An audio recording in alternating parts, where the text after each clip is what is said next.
Good evening, ladies and gentlemen. Welcome to the LEAWOOD Planning Commission. We're here for a regular meeting this evening, August 22nd, 2023.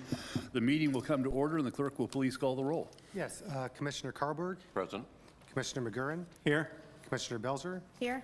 Commissioner Hoyt. Here. Commissioner Coleman. Absent. Commissioner Block. Here. Commissioner Stevens. Here. Commissioner Guyed. Absent.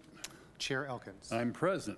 I find that a quorum is present this evening, so we can move on to the business of the evening. First item on the agenda is the approval of the agenda. Does staff have any revisions or amendments to the agenda as it was presented to the commission? No changes. That's cool. If not, is there a motion to approve the agenda as it was submitted? Mr. Chairman. Commissioner Block? So moved. Second. Thank you, Commissioner Hoyt. All those in favor of approving the agenda as submitted, please indicate by saying aye. Aye. Those opposed, same sign. The ayes have it, and the agenda is unanimously approved. We have one set of minutes to review this evening. Those are the minutes from the July 25th, 2023 Planning Commission meeting. Are there revisions or corrections to those minutes? Commissioner Block. I just had one on page 27.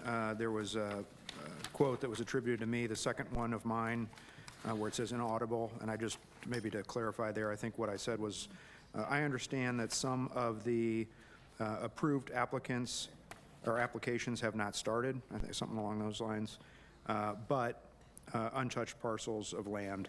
So adding that some of the approved applications have not started and but before the last sentence there. Thank you. Other revisions? Mr. Chair. Commissioner Belzer. On page 21, under the motion carried,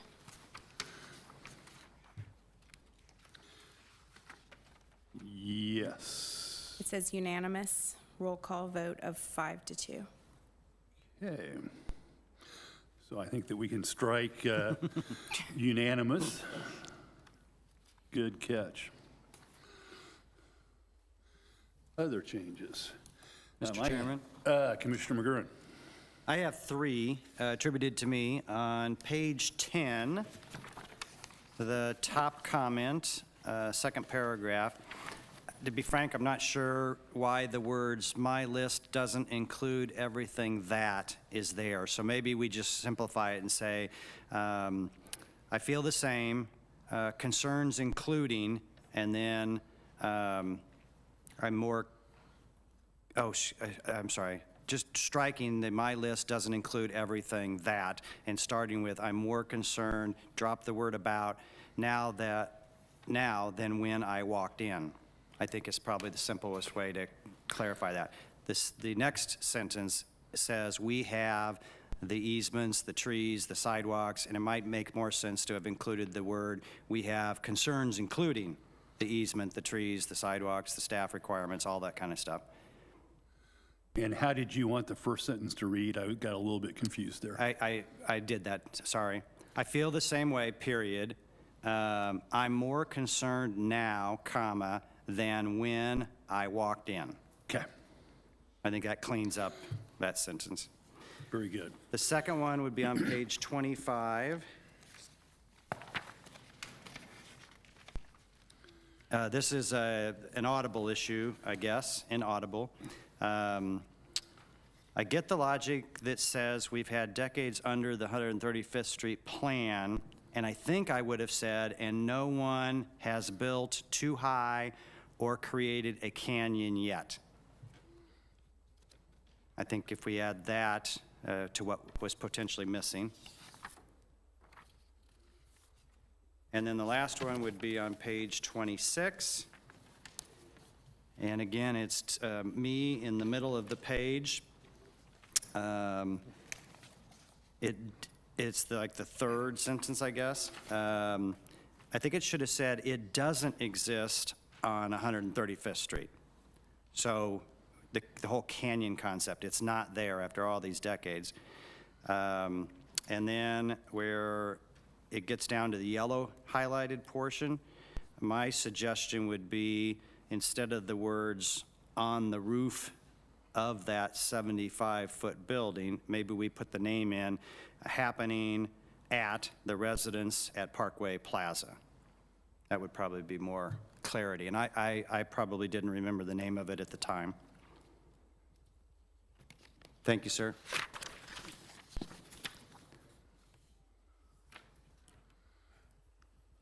Staff have all those? I guess I had a couple of small ones myself.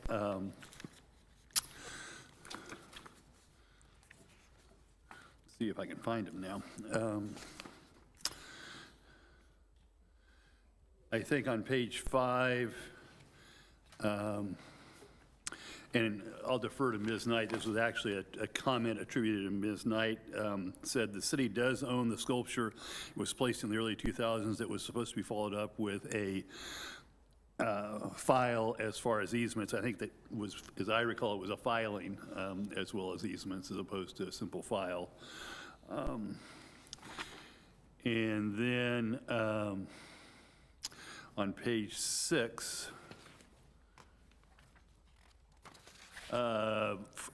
under my comments on the second one of my comments about 4 or 5 lines down, will there be room in the easement so the city could plan, I think I thought I said plant bushes or some other screening. And I think that that's all that I had. Any other comments, corrections? Chairman? Commissioner Stevens. I have one on page 27, under Stevens there, and the first sentence says, when this came up, there was a work session. I came back from city council. Well, that's not quite right. It was, I think it should be, when this came up, there was a work session after the city council wanted to explore the height limit. So the revision to that first sentence. And then in the same paragraph, the last sentence where it starts out, maybe this doesn't need to a reduction, I think you could cross out the to. So it's maybe this doesn't need a reduction across the board, and then strike and even, and it could be which would be a more stringent view to increase above 4 stories. Okay. Anything else this evening? If not, is there a motion to approve the minutes as amended? Mr. Chairman, Commissioner Hoyt, I move for approval of the minutes as amended. second. Second. Thank you, Commissioner Belzer. All those in favor of approving the minutes for the July 25th meeting as amended, please indicate by saying aye. Aye. Those opposed, same sign. The ayes have it, and those minutes as amended are unanimously approved. Before we get to the consent agenda this evening, I believe that Mr. Klein may have a reintroduction for us tonight. Yes, I do. I would like to introduce Michelle Cricks. She is rejoining us. She worked here from 2013 to 2017, and she is our new planning official, and she came from the county, and we're very lucky to get her. And so we'd like to welcome her. Great. Ms. Cricks, comments? You're not going to get away the first night without saying something. Thank you, Mr. Chair, members of the Planning Commission. Good evening, and thank you for the warm welcome. I'm happy to be back, and I'm excited to dig in, and I look forward to being before this board a couple times a month. Thank you. Great. We're glad to have you back where you should be. Thank you. Thank you. Welcome. That brings us to the consent agenda this evening. There are 3 cases on the consent agenda. Case number 24-23, Tomahawk Point sign criteria. Case number 7223, LEAWOOD Executive Center revised sign criteria.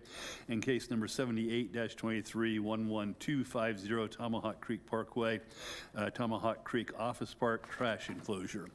Do any of the commissioners wish to pull any of those cases for additional consideration or presentation by the applicant or the staff? If not, is there a motion relative to the consent agenda? Mr. Chairman, Commissioner Hoyt. I move for approval of the consent agenda. Thank you. Is there a second? Second. Thank you, Commissioner Belzer. All those in favor of recommending those cases on the consent agenda to the governing body for approval, pardon me, please indicate by saying aye. Aye. Those opposed, the same sign. The ayes have it, and the consent agenda is unanimously recommended to the governing body for approval. Brings us to old business, and this evening we have one case under old business. The commission recalls case number 50-23, Children of America Daycare, request for approval of a special use permit, preliminary plan and preliminary plat located north of 133rd Street and west of Mission Road. Does staff wish to present? We do. Please proceed. Thank you very much. As you remember, this case was heard at the July 25th Planning Commission meeting and continued to address some concerns that were brought up not only by the commission, but if you remember, a neighbor also talked at that meeting. And after that meeting, staff did receive another email addressing some of those same concerns that I'll go over here in a minute. As mentioned, the development does include a 10,000 square foot daycare building with a 6,400 square foot playground, fenced playground area on the north side to be on one lot. As I mentioned, I'll go over the issues that were discussed at, or that the Planning Commission wanted some more discussion on, and then after that, I'll address how they were addressed by the applicant. Those items include an agreement to allow the Pastoral Dreamer sculpture to remain at the location, verifying the ages of the children, the number of kids attending the facility, and the number of kids per room, having an adequate number of employees on site and the revised number of employees on the largest shift, providing a pedestrian and ADA access plan is not blocked by fencing, looking at the queuing of cars onto 133rd Street during drop-off and pickup times, reducing the height of the building so to a one-story structure so it's less visible to the neighbors to the north, seeing if any additional trees or shrubs could be planted north of the sculpture for additional screening, and adding additional screening for the neighbors to the north and addressing noises from drop-off early in the morning. For the Pastoral Dreamer sculpture, staff has been talking with the applicant, and they are agreeable to have an agreement that would keep the sculpture not only on the site, but gives control to the city, so we can access the site, but also if the sculpture needs to move or be relocated, the city would be able to do that. The applicant has also agreed to place a public art easement on the final plat as well. A stipulation has been added to address this prior to the final plat. As for the ages of the children, the daycare will be for 2 to 5-year-olds, but the facility will also offer after-school care for kids up to 12 years old. The maximum number of kids is 166. As you remember, at the previous meeting, it was listed at 150. However, the applicant went back and looked at the state of Kansas regulations, and a facility that size and with the number of maximum number of employees they are going to have, which is 24 for their largest shift, that would allow up to 166. The floor plan that they submitted has a table that breaks out the amount of employees needed per room and per kid. As we mentioned, that the largest shift did increase from 15 to 24. This would also increase the number of parking spaces required to 36, and the revised plan does show 36 parking spaces on site.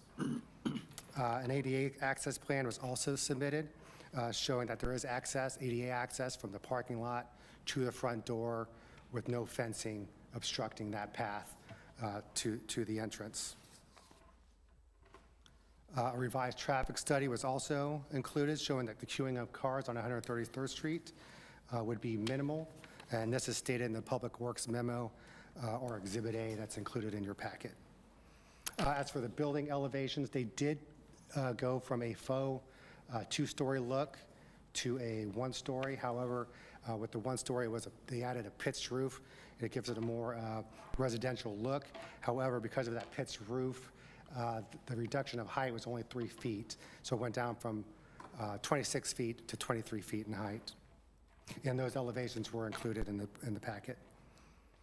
As for the additional plantings north of the sculpture, between the sculpture and the parking lot.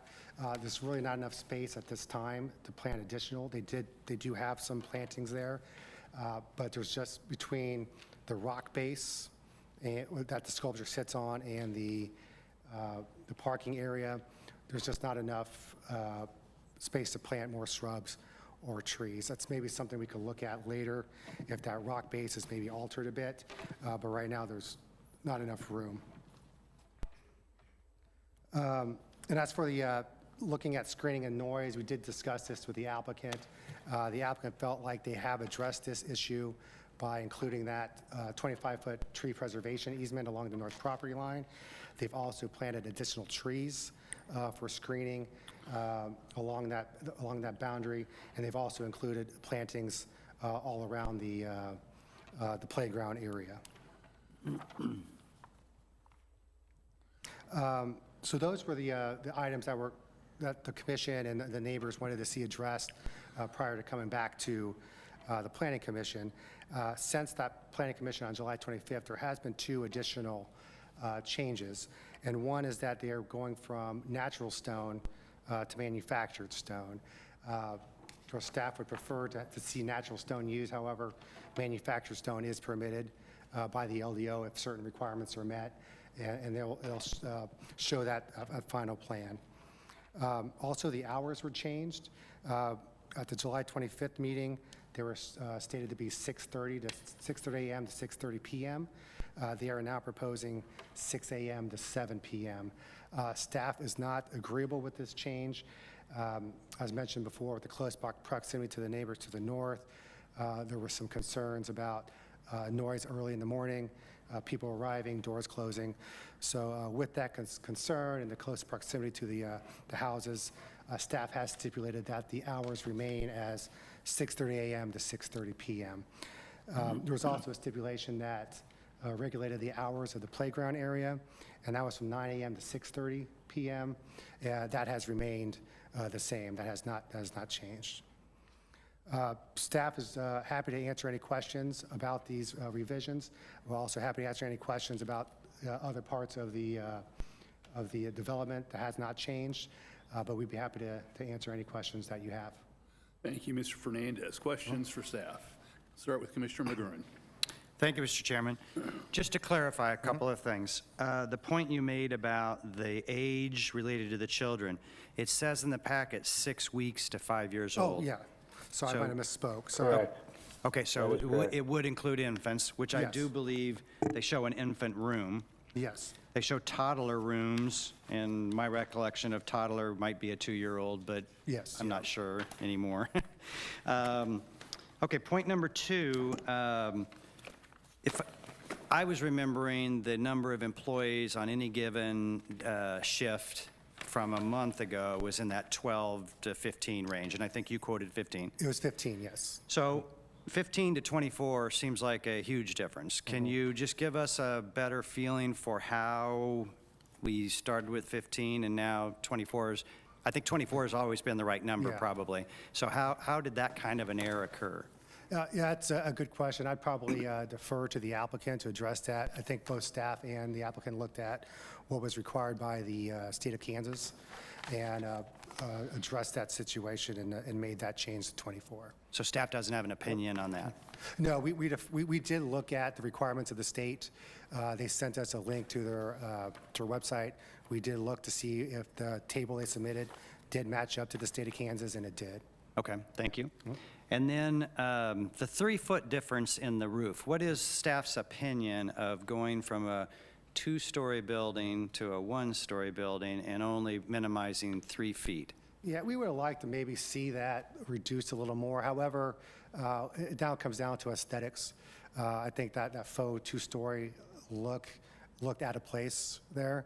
But with the pitched roof, I think it's more maybe of a residential feel, so it might fit in better with the surrounding area. I've So forgotten from a month ago, was the 2-story roof flat? It was flat, correct. Okay, and was there any conversation as to why the 1-story roof couldn't be flat? There was no conversation. We looked at the elevations. We do think it's a better design. It looks better than this is my opinion. Can't speak for the rest of staff. I think it does look better as a daycare center adjacent to a single-family residential. But again, that's staff's opinion, and we're happy with, or we are okay with the elevations as presented. Would staff believe the pitch could be changed at all to minimize additional feet? That'd probably be a question for the applicant. Okay. Yeah. Okay, thank you. That's all I have for now. Thank you. Sure. Thank you. Commissioner Belzer. Asked and answered. Commissioner Hoyt. Some of those were asked and answered, but I'd like to talk about the traffic study, the revised traffic study. And it indicates that there'd be on average no more than one car queued, which I understand must be defined as a car on 133rd Street, kind of seeping out of the parking area. Is that? I believe that's correct, but I'd probably have Brian Scoville answer that question. Okay, and then as part of that question, so I guess that implies that there's actually a longer queue, but it's contained within the site, not spilling out onto 133rd Street. Is that correct? I'm not sure that I'm following, but. Okay, well, I mean, one car doesn't, I can't imagine that there's only one car at peak times waiting to pick up children or dropping Well, children. on average, at any given time during the peak hour, there could be one car queued. So you could have a scenario where you have 0 cars queued for 5 minutes, and then you have 3 cars queued, but one gap, and all 3 cars clear within a matter of seconds. Literally 5, 10 seconds, however long it takes 3 cars to make a turn after it's clear. So, there's approximately 50 some odd cars entering and exiting this site during the peak hour. That's over the course of 60 minutes. They're not all coming at the same time, although you could have a scenario where there's 3 leaving and 3 entering at the same time. But it's really not a significant traffic load on a commercial collector street like this. This isn't anything that we wouldn't expect to see. And staff is comfortable with the traffic impacts on 133rd Street. Okay. And maybe this is a better question for the applicant, but then I'm assuming that there's more than just the car that's on 133rd, that there's, some car lining up capacity on the site itself in front of a sidewalk or drop-off area or something of that nature. Or maybe I'm just wrong. Maybe they get let off right there at the corner of 133rd and whatever that is. The applicant might be better to answer this. My understanding is they park and take kids in, and then they go back to their car, get in their car and leave the site. Yeah, that's what I would guess too. And there's, but that should slow the process down, I would think, as opposed to speeding it up and giving more time for cars to back up. I mean, I'm just going on the basis of my own experience of dropping off and picking up kids, but maybe we can dig into that more with the applicant, if that seems more their territory. Brian, before you step back, can you refresh us on how many parking spots there are planned? I haven't looked into the number of parking spaces, It's Dan. 36. 36? Okay. And that would include both for employees and for Teacher, or for the. drop-off and Drop-off, drop-in? correct. Mhm. Okay. And Thank that you. was increased over the Yes. previous Correct, yeah. submittal. Thanks, Brian. Appreciate that. One more question for Brian. Commissioner McGurran. Just to clarify, the parking study, did you do it? Did it come through your group, or was it done by the applicant? So I haven't looked into any traffic or any parking studies. The traffic study did come through my office. I'm sorry, and traffic. I worked directly with their traffic engineer. Okay. Thank you. Sorry, Liz. Commissioner Hoyt, did you have other questions before No, we leave? I don't think so, thanks. Commissioner Carlberg.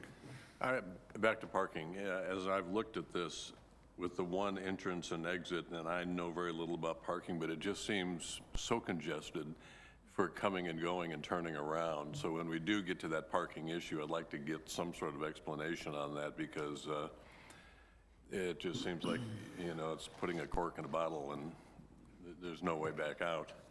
I also wanted to emphasize the roof height issue too. If the neighbors would have an issue with that 2-story, I think the 3 foot is minimal if that is part of the issue versus the aesthetics, and I'd like to hear more about that. And then also on the playground, if there's a concern about noise and children, if this closes at 6:30, is the playground locked and unavailable to other people, or would children still be able to play there, and then we'd have a noise and other issue? So those are questions I'd like to hear about. Okay, thank you. Commissioner Belzer. Yeah, I'd like to revisit the parking also. If there's a peak time, 24 staff, and then you have parents coming in, is there a plan by the city, or do we have any kind of, will people be able to park along 133rd Street to walk up the sidewalk to get their children? Because you're talking about a lot of people converging in one small area at one time. I mean, there is a turnaround issue, there's a bottleneck issue, and I know from being a director of a preschool and a preschool parent that there are a lot of people coming to the facility at the same time. And that is a big concern. Is there a methodology for parking along 133rd, or what's the backup plan? It's staff's expectation that they contain their traffic within their parking area and do not park on 133rd Street. So I'd ask them to address that. If they have Kristen online, their traffic engineer, or if they know and can communicate that. Okay, thank you. Yeah, I would like to jump in. I'm the construction supervisor for Children of America. Just to try to clarify some of this, we do have a large window in the morning. It's not just a 60-minute peak period. It's more of a 3-hour period. We have parents dropping off between 6 and 9, sometimes 6 and 9:30 in the morning. Same goes for the pickup period. And then as far as the staff goes, it's only a maximum of 24 staff if we are at 166 maximum capacity. Even if we're at maximum enrollment, we base it off of the capacity in the school for the teachers, and it's very rare to have all 166 students in the school at the same time or for a long period of time. If we get to that point, then we're really excited and we're doing really well, but it takes a while for us to pick up enrollment anyways.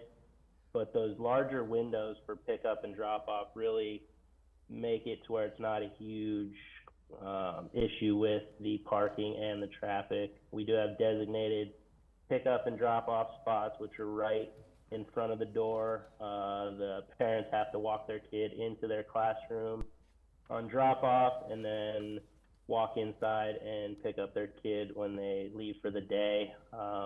But it's typically never an issue at any of our other sites.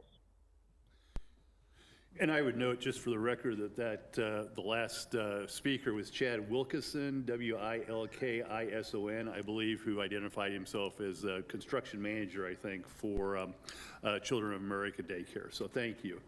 Of course. Haven't looked to my left. Any questions from the left side of the dais? Any additional questions for Mr. Fernandez or staff? If not, it's a good segue. We'll invite the applicant to step forward either in person or virtually. It looks like it's in person. And sir, if you could state your name and address for our record, we'd be grateful. Welcome to the Planning Commission. Thank you. Sam Malinowski, SM Engineering, 5507 High Meadow Circle, Manhattan, Kansas. Appreciate the opportunity to come back before you, and hopefully I'd like to get this approved tonight so we can bring the final back to you. With that said, I agree. We agree with everything, all of staff's stipulations. With the only exception is we'd like to, on the hours, instead of 6 to 7, we could modify that from 6:30 in the morning to 7 at night. I know we said originally 6:30 to 6:30, but if we could do 6:30 in the morning till 7, we really appreciate that. Work well for us. To answer your question on the parking, the big elephant in the room, that was just a mistake on my part. We didn't. I had the numbers wrong. Going back and looking at it, 24 you know, as Chad said, if they're at full capacity, 166, 24 employees would be enough for 2 to 3 per room, plus 2 floaters, like the director and probably the assistant director. The other thing I'd like to ask is, would there be any possibility on the public art fee, if we could get that waived, since we got the Dreamer on our site? I just kind of take a flyer on that. But other than that, we're very, like I said, we've worked pretty hard on this to get this all to work. And I'd love to answer any questions. I've got also, along with Chad Wilkinson from Children of America, I've got Rocky Moore on Zoom, the developer. I've also got Kristen Skinner with Priority Engineers, our traffic engineer, answer any of those questions. Questions? How does this parking area compare to others that you've built? Is it unique, or is it fairly common to have the one entrance and that L shape and? Obviously, you'd like to have 2 entrances, but it's probably 50-50. We've done other sites with 1 entrance and then 2. I mean, it just depends on the site. But we've got, I mean, they're 2-way drives. As Chad says, people have to come, park, bring their kids in. They come in shifts. It's not like everybody comes all at once. And so they've never had any problems with these out of the locations throughout the country. Yep, just to reiterate what Sam was saying, we do have a lot of our sites that are very similar to this layout and this one entrance design. We have a lot of sites too that are even less parking spaces that we make work, and we haven't had big issues in the past. We have schools that are 182 maximum capacity with only 30 spaces, and we make it work and haven't had issues. And again, that was Mr. Wilkinson's comment. Commissioner Belzer, sorry. Can you explain the point about the after-school care that you're planning to offer? Basically, if we're not at capacity with 166, you know, between infant and 5, then after-school care is like, you know, someone comes after school, they got care until their parents can pick them up and get off work. And that's only if there is room available. I mean, there will never be more than 166 students ever in the building. And what will the ages of the after-school care be? Up to 12, I think. Up to 12 years I think, old? yeah. And That how is will correct. they get? And that's we only. have, I apologize. Sorry to interrupt. We typically have them get dropped off by the bus from their school, and typically we call them school-age students. They're only there for a short period of time. If, again, like Sam was saying, if we have the available capacity, they'll be there, you know, when their school's over, let's say 3 or 4 o'clock, and then get picked up maybe 5 at the latest. Some will stay, but it's very minimum, the ones that'll stay until close. And that's basically how it works. They drop them off straight off of the bus, and it's basically a school-age program we offer to assist parents that are very busy or working late and cannot have their kids home unsupervised. So now I have another question about how is the bus going to turn through that parking lot? I don't think it's a full-size bus. I think it's more like a van. Yeah, Well, if it's a school bus our coming bus. from a public school, it would be a school bus. No, It wouldn't it's be, a Children of America bus. Sorry, man. We have our own small buses that we have bus drivers that'll go and pick up. They're like your typical like Mercedes Sprinter van. They're not full buses, and that's how it works. It's not a full-size school bus pulling in there. and how many buses do you anticipate having? Maximum, we'll have 2 at maximum, but our school age program is just offered if we have the availability. It's not really sought after, but we do want to offer that if we don't have capacity and there's a lot of parents that need it. A lot of the times you'll have a younger child that's in our school and their older sibling might need, you know, some after school program to be involved in, and that's really where we get a lot of our school-age kids from, but it's very minimum. Do you have a room plan to accommodate those kids? The room situations would be very different for school-age children as opposed to infants or toddlers or even preschoolers. Yes, we do. It's called school age or a city place. It is a basically room that is there to accommodate the older kids, but then it's also there to accommodate the younger kids as like an area they can go in and, you know, do like an indoor play area if the weather outside is an issue or certain circumstances like that. And where will you park those 2 buses when they're not in use? Those 2 buses will be parked in the parking lot, but typically we don't bring in the buses until it's a necessity, and we'll assess everything prior to that. And I mean, we at all of our schools that we do the school age program in, we have 1 to 2 buses, and they're never an issue. Okay, well, I mean, I just have a lot of concerns about that, about the plan for us to decide on whether to or not to approve. There's still pieces of information for me that are not really clear. It's the if-then situation, and that personally makes me leery. I think it would be, for me, it would be hard to determine whether or not this meets the LDO and if the parking lot's going to be viable, if it's going to make sense to move forward. If we don't know, I feel like there's still information missing, and if there's 2 buses on the site, that would change a lot of things, in my opinion, in terms of parking. So the buses are your biggest concern, but that is only if we do a school age program, if we're very low on occupancy. So therefore, if we're low on occupancy and we can offer a school age program, we don't have the maximum amount of teachers on site or the maximum amount of parents picking up and dropping off.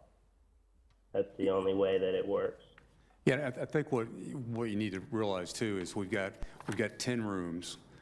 If any of those rooms have like infants in it, you know, if the infant rooms have to be for infants, the toddler rooms are for toddlers, and so you're never going to be at a situation, it's probably going to be more after-school care, you're probably going to be more in the neighborhood if you got maybe 140 students, maybe at the max, and so you're not going to have that full 166. This is just a way for them to bridge until they do get to full capacity, if they ever get to full capacity, to bridge that economy, just, you know, to fill the space. Well, I understand that as a business model for how you are accounting for the children, but for me, I'm only going to speak for myself. As a planning commissioner, I'm thinking about all of those things as real possibilities, not if-then situations. Well, absolutely agree. And the buses, being 2 buses, they're car size. I mean, they'll fit in a car space.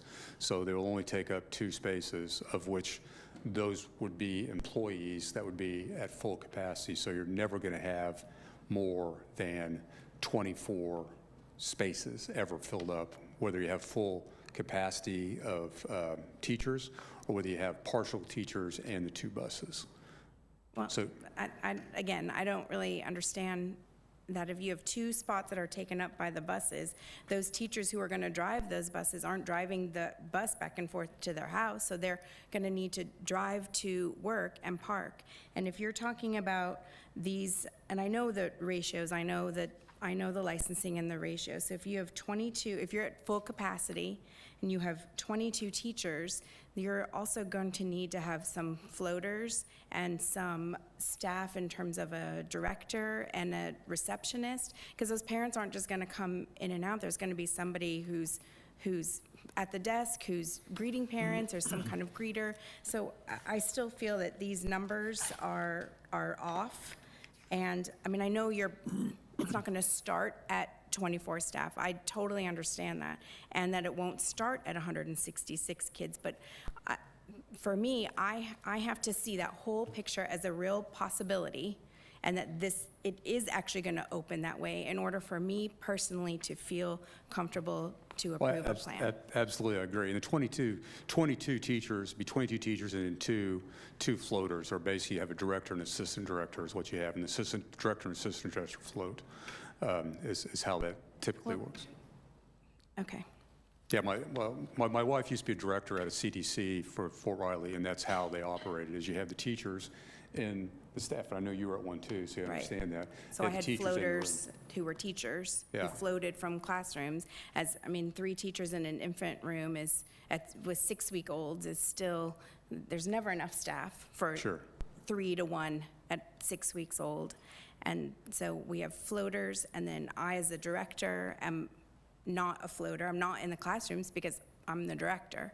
And I had a receptionist who was buzzing people in and out of the door because I can't do that either. Neither can all the teachers. So I just am saying I think that the numbers are still a bit off, which makes the parking issue also off for me. So other questions for Mr. Malinowski? Can I just, Commissioner Hoyt. and maybe, I'm sure it's something in your packet that I should be able to interpret here, but I'm looking at the layout of the building and then the playground. The playground is basically behind the building, is that correct? Correct. Okay. And there is a private entrance in some fashion to that playground? In other words, it's gated and you can only access it from inside the building? Is that Correct. correct? Okay. Yeah, there's fences on. You can access the playground from the back of the building, and I think from the east side. And we got fences, fencing everything in along the. Right. So the concept that somebody would arrive at school early, maybe, with a couple other kids in tow, and they'd hang out at the playground for a while before they go in, that's not really a possibility? No, everybody has to go through the front door. Okay. Commissioner McGurran. To piggyback on the buses parked in the parking lot, are the buses small enough to park in a standard parking lot, or would one bus actually take up a space and a half or two? Oh, they're like vans. I mean, like conversion van type of thing. I mean, like the small buses you see around. Like, I don't know, like in Manhattan, they got the ADA bus, which is. So not as big as the buses at the airport that are taking you out to No, the God, no, rental car no. facility or anything like that? You think it just like a normal van, like Yes. a parent would drive their normal van up there, and that would be the same size bus? Yeah, I'm sure you've seen them around. Yeah, but yeah, they would fit in a conventional parking space. Okay, thank you. The roof, let's go to the roof. So we made a point about it being too tall and 2 stories potentially being too much, and you guys did a nice job and attempted to lower it to 1 story. Is there a scenario where the flat roof from before can be used as the flat roof now on the 1-story building instead of the 2 and eliminate, I don't even know, but another 8 feet or 10 feet or something? I don't know. I'd hate to speak for the architect, but yeah, we could explore that. I mean, Rocky, I don't know if he might be able to answer that. I don't know, he might have more experience with that than I do, but. Really, I'd want to defer to Chad. I mean, Chad, do you have any input? Like they said before, it's just an aesthetics deal that we really would prefer to maintain that look. But really, we can try to look into something to lower that roof a little bit more if it's completely required. But as far as the look goes and tying it into that residential area, we felt that that would be the best look to coexist with everything else. Is there room for the pitching of the roof to be adjusted and gain 3 or 4 more feet? Or it doesn't look like it, slants dramatically up, but maybe that's just not obvious in the drawings. I'd have to ask Rocky there again. I'm not an architect. Is there an It's a architect? possibility that we could minimize that pitch slightly to gain a little bit more. I would have to reach out or speak to our architect that does all of our work for Children of America, but there is a possibility we could minimize that pitch a little bit more. So no one's from the architectural firm is available? No, I didn't have the architect come. Okay. That would have been helpful. We've talked through the staffing. I have the same concerns. We've talked about the parking lot. That seems to remain a concern to me. The roof remains a concern to me. So it feels like two or three, or maybe four of the items that we expressed concern on before have been agreed to and would be resolved in the time frame necessary. And it seems to me like there's still 3 or 4 more from that standpoint. I'm curious about security. Walk us through the logic of how the security works when a parent with children arrives or departs. How do you mean? I mean, they've got to go through the front door, get buzzed in. I'm sure Chad can probably speak to that more specifically. I'll jump in there, Sam. So we have a vestibule, which is a small room that the parents will walk into first. Then we have a ProCare system that controls the electronically locking door mechanism. They have to sign in and type in, or basically log into the system to sign themselves in, which then will release the door for them to even have access into the building. And then once they're in the building, they're greeted obviously by the receptionist that is there at the front reception area, and then they walk their student or their child to the classroom. And then when they leave, it's a push-activated door to get out. But nobody can get in the building without credentials or an access point. And about how big is that vestibule? I've got the dimensions right here. I believe it's not giant. I would say maybe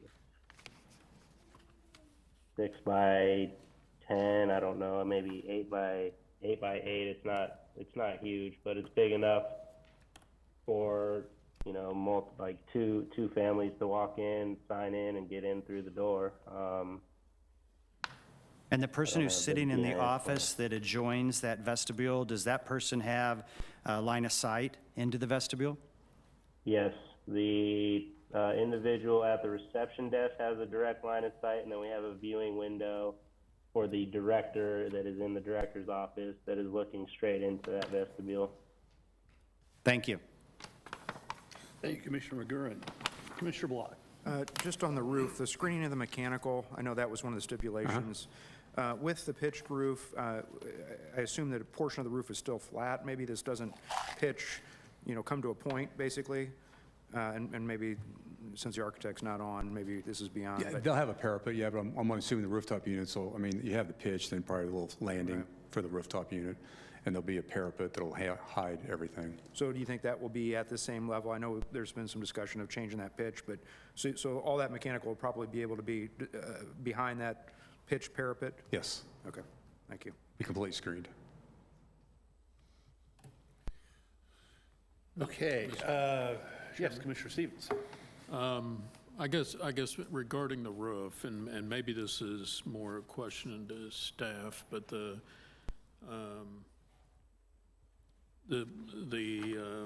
applicant here for preliminary plan is the elevations are not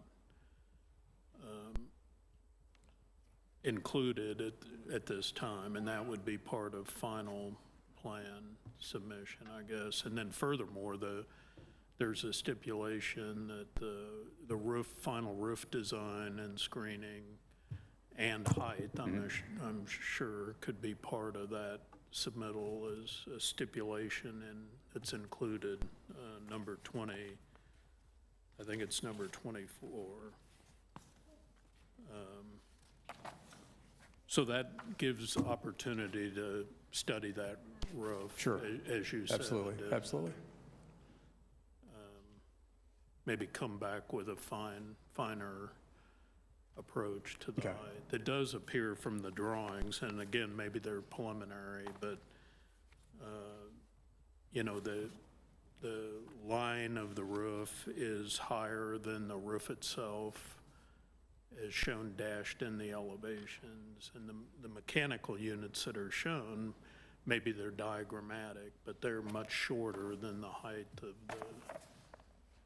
roof screening, and so Yeah, it appears like it could be adjusted, or, Yeah, I mean, it'll be designed, I mean, the rooftop units will be completely screened, and we can, you know, as Chad said, we can look at the pitch, maybe try to bring that down a little bit. yeah, okay, good, thanks. Mr. Klein, you want to comment on how expansive stipulation number 24 is or is not? Stipulation number 24 is primarily trying to make sure that the parapet is at least as tall as the rooftop utility units that they have. And if they don't have those defined yet, then I imagine they're going to have to take a look at that at the time of final plan to come back to make sure that it's that height. Commissioner Stevens is absolutely right with regard to the elevations. Elevations are approved at the time of final plan. However, it's very appropriate that the Planning Commission give the applicant some feedback with regard to the elevations and what they'd be looking for. So I think that that's very, very applicable. I do have some concerns. Some of the information that I've heard tonight is actually new to staff as well with regard to the buses, and I think there's still some questions with regard to the parking lots. So this is a special use permit. It is not at right as far as being at this location, and so I think that some of the questions that I've heard the Planning Commission ask are very, very valid. And honestly, if the applicant doesn't have, I think they probably need to be continued to the next meeting. I hate to do that, but I don't really want to go to the governing body with a bunch of unanswered questions. And I don't even know that at this point from the Planning Commission and if they are willing to approve this based on what I've heard. Mark, with respect to stipulation number 24, would you want to add something in addition that relates to further reducing the height of the building or to evaluate that? You know, you could put a stipulation on there. They do have a height limit within this district, and they're within that height limit, but I think you could actually give them direction as far as to be more of a one-story portion. And you know, I think it probably is possible as far as to lower the roof and the pitch and all that kind of stuff. I'm sure that they have good architects that could probably figure something out, but I think as far as direction would probably be the best. Hey guys, jumping in here, Rocky Moore, the developer. If I may, I'm not understanding fully the concern with the parking and the buses. What is the concern? Can that be articulated plainly, please? Well, I'll take a stab at it. I think that, Mr. Moore, the concern is that both the size in terms of the number of parking spots and the layout is such that it gives rise to a concern amongst the commissioners that have raised the concern as to the adequacy of that parking lot during the peak times for permitting families to ingress and egress from the building during the peak times, and whether that would cause traffic to back up. And it appears to me, this is Chairman Elkin speaking, that there's a little gap in the analysis, and that I understand a traffic study's been done. Traffic study is focused on the flow of traffic back and forth past on whatever it is, 132nd, 133rd Street. It's not the same as a parking study. And so I think that the experience of a number of the commissioners who have had the experience of either running a daycare or those of us who have had to drop off and pick up kids or grandkids at these areas, our experience has been such that during those peak times, you got more cars there than you have parking spots, and we're concerned about queuing up on 130, and like I said, I lose track of 132nd, 133rd. You think I live there, you think I would know what they are, but the point's still made. So there's a difference between a traffic study and a parking study. And we have a traffic study, and I'm willing to accept the expert's opinion on that. I think that our personal experience questions the adequacy of the parking spots. I guess my question addressing, let's take the buses out of the picture. I hear your concern that there's not enough parking, period. Per state of Kansas, we're allowed 166 students. That's 24 employees. That's what we can have for 166. Per your requirements, daycare requires 1.5 parks per employee, which we've given you that. And so your parking study, I assume you guys just didn't make up the numbers in your LDO, that those were based off of something. And so we've met your requirement for parking, you know, regardless of the buses. Now, I don't know what you need to see with the buses. Do I need to show you that if there's buses, then there's only this many teachers, and so we got 2 buses, and maximum teachers we have at that time with we're using buses is 20. So then there's 20, you know, so we make those numbers about, so there's never more than 24 space, there's never more than 24 spaces used for employees and buses. Right, so I understand that, but you have 166 students, and that means a lot of parents. So you might have enough parking for your staff, but I think the concerns that I'm hearing on the Planning Commission is that there isn't enough parking for the parents who have to park their car and walk their children in. And yes, I mean, this is the first I've heard anything about buses, so I absolutely would want to see what size are these buses, what do they look like? Are they going to be parked there 24/7 or unless they're out picking up kids? Are they going to go to 10 schools to pick up kids? There's a lot of questions that I have about the buses that is not in here. So you're asking us to approve a plan that you're bringing new things to our attention that have not been covered thoroughly enough. Yeah, I absolutely would like to see the size of the bus and if it actually does fit. If it's gonna, I mean, if you're talking about a conversion van, I'm assuming you're talking about a 15-passenger type van. Okay, so that's a lot bigger than someone's minivan. It's significantly bigger. I've driven them. I know that they're bigger. They take up more space. So if it's going to be in a parking spot and then someone's trying to back up, there's going to be issues with that if those 2 vans are parked there all the time. They are bigger than a standard parking spot. So that's where I'm at. And I think we've wandered a little bit into the discussion phase of the process here. So this does require a special use permit, and so I want to be sure, it is a special use permit that requires a public hearing. So I want to make sure that we get the public an opportunity to be heard, and then Mr. Malinowski, you and your team will have an opportunity to step back to address any of the concerns that the public has, as well as any of the additional thoughts you may have on the concerns that the commissioners have expressed. And then we'll pick it up from there. Thank you. But I know you've been standing there for a little while. So we'll give you a little bit of a break. I would note before I open the public hearing that for the record, we did have an email from a concerned member of the public who I think is probably a neighbor as well. And that email, which of course I'm not pulling up right now, Second to the last page. is included in the record of what's being considered by the commission as a record of this case. It was from Ms. Ellen Harker, who I think may have been present at the last presentation, or if not present, she at least participated by YouTube. So I just want to note that that is part of our record. And with that, I will open the public hearing. The rules for the public hearing are that we ask that you limit your comments to 4 minutes. The staff will start a timer at about 30 seconds left to go. Light will start to blink, and we'll ask at that point if you could bring your comments to a close. We welcome the input from the community, and with that, I will open the public hearing and ask if there's anyone here who wishes to be heard this evening.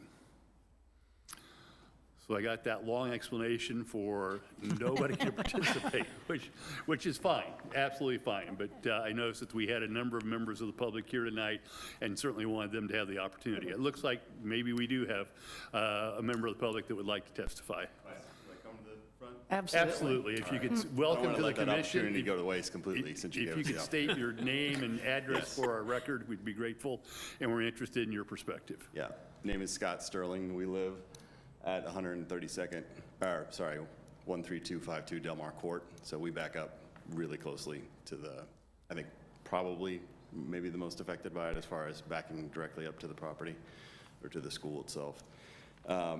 Just regarding construction, I know there's obviously a lot to get figured out from a start of construction standpoint, based on what you've heard today, but they have an idea as far as how long, based on the other schools that they built, construction might take, and then are there stipulations as far as, or restrictions as far as hours when they can do the construction, like when they can start construction, when they have to end construction?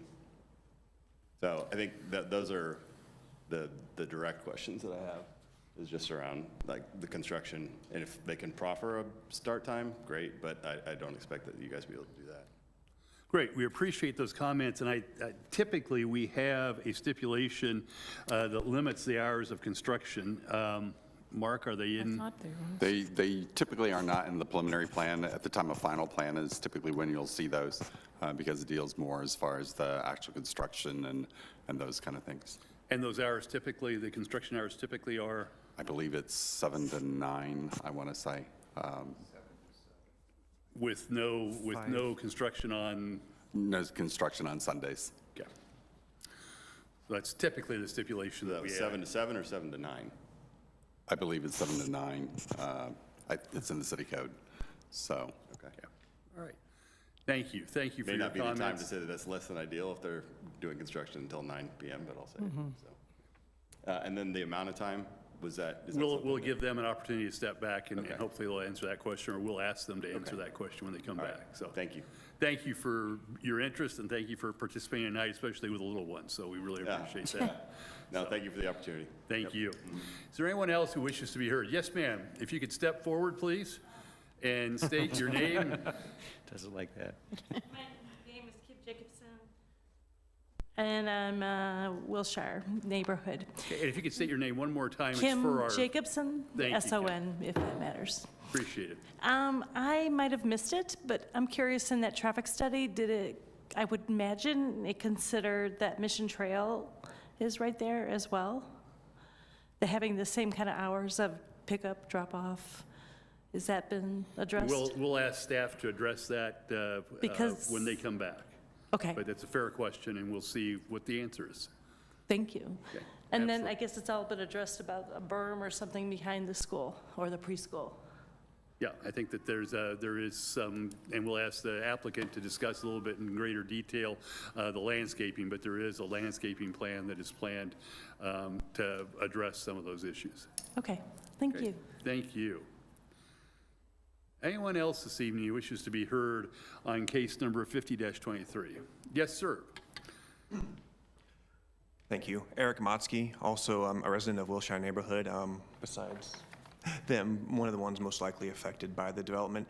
But I had a lot of stuff to say at first, but you guys actually ask much better questions than I could ever think of, so you guys know your stuff. The only thing I would just want to reiterate, which was a surprise to me, seeing the revised plans, I'm not sure when they went up on the website, but I know they were there yesterday, so they come up a few days before, so I was able to review it.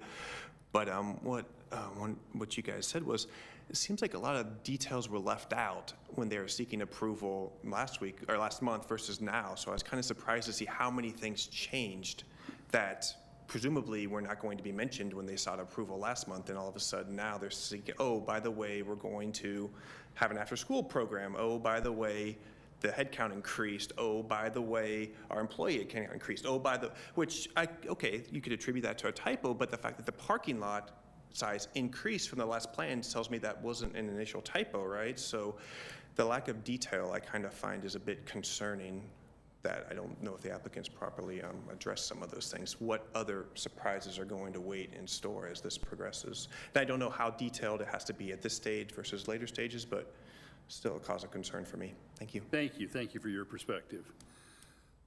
Other comments from the public? If not, is there a motion to close the public hearing? So moved. Commissioner Block, thank you. Is there a Second. second? Thank you, Commissioner Hoyt. All those in favor of closing the public hearing, please indicate by saying aye. Aye. Those opposed, same sign. The ayes have it, and the public hearing is closed. With that, before the applicant comes back, I just had a couple of questions, or at least one question for staff. And I'm going to apologize, I know I'm going to mispronounce your name, but Mr. Malenkowski referenced the art fee. And my question for staff was, is that a matter of the LEAWOOD Development Ordinance, and do we really have the latitude to waive that fee, even if we were so inclined to do so? I think that's probably a city council question with regard to the fee. It actually isn't in the LEAWOOD Development Ordinance. It's actually in another section of the city code. Okay, thank you. So short form would be, your view would be that while we might be able to make a recommendation one way or the other, it looks like Counselor was about to make a comment, so I'll shut up and let her answer. It is in the city code, and I believe there's an application that you have to apply to the city administrator for waiver on a form approved by the city, so I assume the city clerk would have that form. So it's outside of our jurisdiction. To waive that fee? Yeah. Yes, and it would probably be closer to the final plan. I had it pulled up here a second ago, but there definitely is a provision in the code for application for waiver to the city administrator. Okay. Thank you, Ms. Knight. Appreciate that. Looking for the section number. With that, Mr. Malenkowski, I gave you a little bit of a break. If you wouldn't mind coming back, and could you let us know, and this may be for Mr. Wilkinson as well, or more appropriate for him, but generally, what do you find your construction time is for a project like this? I would defer to Mr. Wilkinson. Yeah, so we're typically seeing anywhere from 8 months to 9 months. If the developer's general contractor has no serious hiccups or issues with lead times, it's very typical for them to get it done within the 8 to 9 month range. I mean, we've seen some less than that, but I'll keep it at that range. Thank you, Mr. Wilkinson. Mr. Malenkowski, any additional comments that you'd like to make or share with us? I would love to not get tabled, but I feel that's where we're going. And in that event, I'd like to know from Ms. Belzer exactly what you would need from us to be okay with this. I mean, what kind of study? I mean, a parking study, we are meeting the LDO requirements. Number of employees times 1.5 is what a daycare requires. If you need something more than that, then it should be in the LDO. Since I'm assuming the LDO, you just didn't come up with those numbers out of the blue. Size of parking, your parking requirements are 18-foot spaces by 9.5 foot wide. Most of the time, that's measured to face the curb. Staff has, in LEAWOOD, required that is actually to the lip of the curb. So those parking spaces are actually 20 foot long by 9 foot wide. I'm not right off the top of my head what the buses are, but like I said, what would you need from us to be able to feel comfortable approving this? What analysis? Because I appreciate everybody has taken kids to daycare, and you feel that this is, that's okay. But I need, if we're going to come back, because I don't want to continue doing this for 4 or 5 months, I'd like to know specifically what you need from us to be happy with this. And Mark, why don't you go ahead, yeah. If I may, I mean, I think generally the issue is that we've received some new information. We didn't know anything about buses, and we don't know how they work. We don't know the dimensions. You indicated that they're going to be parked in there. I don't really see a place in the dead-end parking lot where somebody did get to the end, and you have 2 buses that are parked back there, how they're going to get out, other than try and back out. I think that there's just a lot of kind of the details, and maybe we just need to sit down, and I can have the Planning Commission submit questions if you have any questions, and we just need to make sure that it's all kind of laid out. We don't want to really continue either, but we do have to have the information because when you go to the governing body, you'll run into the same thing. No, and I appreciate that. The only reason we get continued is because of the parking. I'd like to know what we got to show. Could I make a suggestion? Commissioner Hoyt. Okay. So I think a couple of things are at work here that, are probably frustrating both sides. But one thing to bear in mind, as Mark Klein mentioned, is this is a special use permit. So we're trying to visualize, the special use of this on a piece of property that wasn't necessarily originally thought to house this use. And then the other thing too is that the parking lot, as it's designed, because of the lot, and all parking lots are idiosyncratic, right? There's no, just universal parking lot. But this has a few quirks to it, shall we say, because of the nature of the lot and the one in and one out.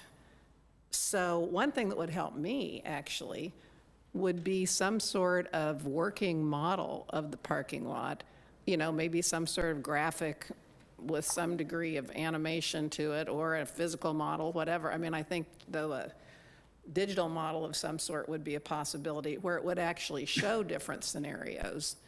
And, here's how it's going to work at peak time, and here's how it's going to work with cars and buses and so on and so forth. Because, again, we're trying to visualize as well as analyze how this is going to work as a special use in this very special lot. And we can do that. We can show turning movements for cars. I can show turning movements for a small bus. I just don't want to get caught in the situation that we show you a model, and you come back and say, well, but what if we had four cars at once instead of 3 cars at once and two buses? So I guess the more different scenarios you could model for us, the better, So you give me some specifics of what you guys need, and I'd be more than happy to bring it back to you guys. No problem with that. And if this is an appropriate time to share a little back and forth too, you mentioned the art impact fee.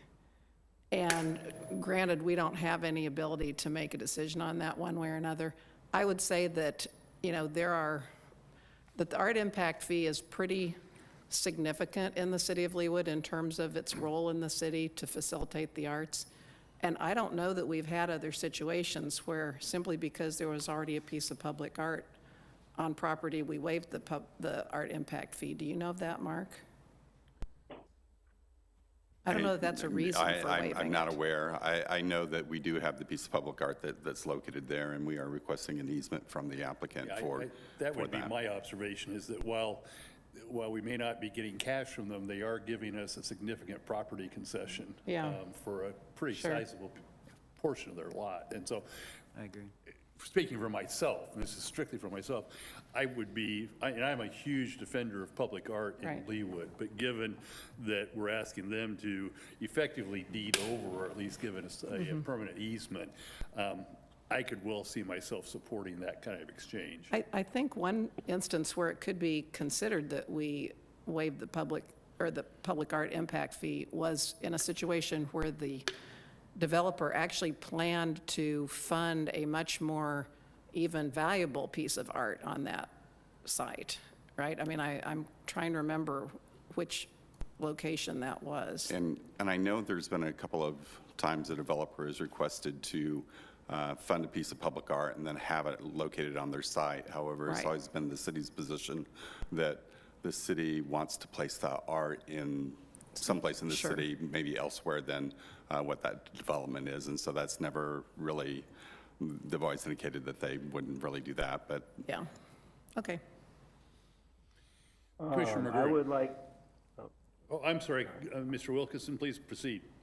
yeah, I apologize for interrupting again. I just wanted to jump in prior to Sam and them doing their studies on this parking issue and just reiterate the staggering staff and children into the school within that 3 to 3.5 hour window in the morning and afternoons.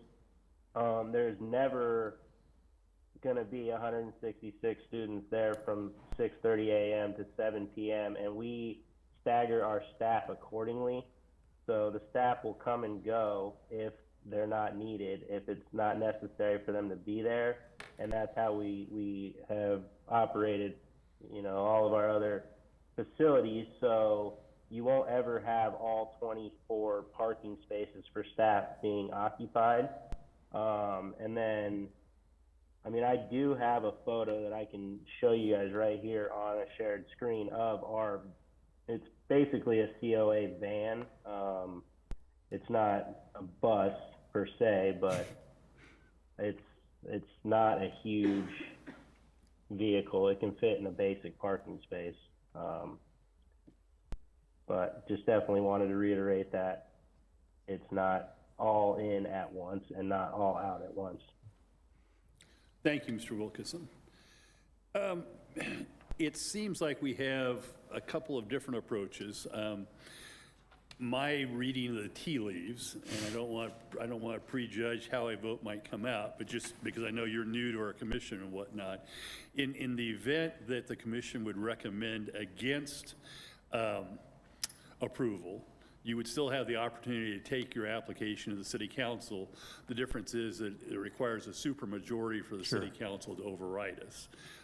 Another possibility, it's been suggested by staff, is perhaps to continue this one more time to see if you can address the concerns. And I would expand that to be both the height concerns and the parking concerns. Those are the two major concerns that at least I think I'm hearing. So those are kind of the two options that we have here. I think staff looks to me like they're recommending another continuance. But Mr. Malinkowski, a lot of it, if you want us to vote, we'll vote. I mean, I would love to get, obviously, planning commission approval, and I can't, Rocky, I'd like to get his input. I think we'd like the same thing, because I know getting a supermajority at council is difficult. I mean, I've done enough of these that it's tough for the council to override planning commission.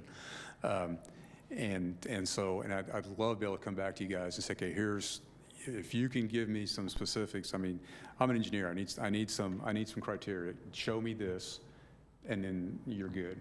I can't deal in, well, maybe this. I need to know, okay, what do I need to show you for you to be comfortable approving this? And I think that perhaps, even though it's a little bit unusual for us, I don't think there'd be anything inappropriate about perhaps a conversation between staff and individual members of the commission to flesh out a little bit more about how we can define the question that we're asking you in a much better way. I, too, am an engineer by profession, so I understand where you're coming from on that. So we can do that. Again, if you would want to go for a continuance, we can certainly do that. Well, I'd love to get approved. I'm thinking that's probably not going to happen. It's either continuance or not approval. So, I mean, and Rocky, you can chime in if you want to go for it. I'd probably vote for the continuance just so we could give you more information. Yeah, no, I'm definitely more on board with the continuance as well. I guess I just want clarity in exactly what we're trying to achieve here. And I appreciate all the council members' efforts in doing so. So it's a little bit clearer to me than initially. I don't want to keep, to Sam's point, I don't want to keep doing this for months on end. I mean, we can only do what we can do without sounding too harsh. I'm still a little bit unclear, honestly, on what the exact concern is. Is it the functionality of the parking lot? If, for instance, we're at full capacity and all 24 spaces are taken by employees, 2 spaces are taken by the buses, that's 26. We've got 34. That leaves 8 spaces in the chance that parents want to walk their children in, although we've got a drop-off lane. And to Chad's point, there's schools that have 180-something kids that have 30 spaces that don't have a problem. I guess I'm just unclear, and, we can't fit 10 pounds into a 5-pound bag. So I don't want to keep doing this over and over again if we don't have clear direction. Yeah, Mr. Moore, I think that's a fair question. And again, I'll speak for myself here. This is Chairman Elkins. I think the concern that I share and the concern that I think I've heard is and maybe one way of addressing it, I'm just spitballing here, but understanding, for instance, and I'm making this up as I go, so pardon me, but let's say from 3 o'clock in the afternoon to 4 o'clock in the afternoon, or from 3 o'clock in the afternoon until 3:30 in the afternoon, what's your turnover in terms of kids? Because, and again, I'm making this all up, but if you're trying to get 80 kids out of your facility in a half hour to 45 minutes, you figure that almost every one of those 80 kids, or at least there will be one car for at least 2 of those, are going to be going in and out of that parking lot. And so I think that what I'm struggling with, and I think what some of the others are struggling with, is the functionality of how you get, and I'm making this number up, but whatever your number is, 80 kids in and out of your school or your daycare within 45 minutes. And perhaps that's where I'm being unreasonable, and I think that Mr. Wilkinson alluded to it, that the period of time during which you've got kids coming and going is much longer. It's not concentrated to 80 or 100 kids within 45 minutes. And again, I make that up for illustration purposes, not because I really believe you're trying to get 100 kids in and out of there in 30 minutes. But that I think is one of the main concerns that the commission has. Is we understand the LDO says that for a certain number of employees, you need a certain number of parking spots for a after-school center or daycare center. The question is the functionality of how you get people in and out of that small of space. Does that help at all? Yeah, no, that helps a lot. Can I add one point to that? Mr. Moore said that there's a drop-off lane, and maybe some parents would want to walk their kids in, but I thought we heard you say that the way this works is every parent parks and walks their kids in. So which is it? It's you have to park, walk your kid in. You can't. Okay. Yeah, nobody just. Okay, Open well, the that's door, what I let's thought get out. you'd said, but then he Yes. just said there's a drop-off lane and maybe a couple parents would want to walk their kids in. So, okay. Just But to I think that clarify. those are the issues that we're really focused on. And we'll have individual commissioners work with the staff to come up with a more specific list. No, I'd really appreciate that because we'd really like to get your blessing. Absolutely. So with that, is there a motion to continue case number 5023? Mark, do you have a date that we can promise, Mr. Malinkowski? September 26th. September 26th? Yes. Mr. Chairman, Commissioner Hoyt. I'd like to make a motion to continue case 50-23 until the regularly scheduled Planning Commission meeting on September 26th, 2023. Is there a second? Second. Thank you, Commissioner Carlberg. All those in favor of continuing case number 50-23, please indicate by saying aye. Aye. Those opposed, same sign. The ayes have it, and the case is unanimously continued to case number 50-23. And again, I want to express the Commission's thanks to Mr. Malinkowski and to Ms. Robin. I never did see your last name. I apologize for that. But Mr. Wilkinson and Mr. Moore for your presentation tonight. So thank you very much. Ladies and gentlemen, the Commission will come back to order, please. The commissioners will take their seats.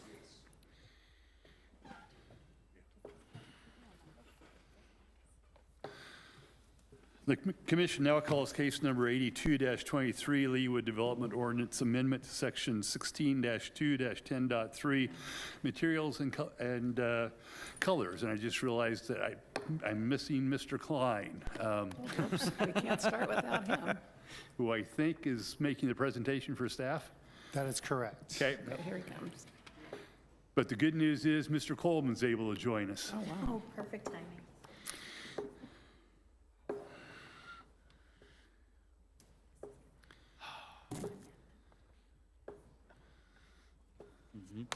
Mr. Klein, do you wish to be heard?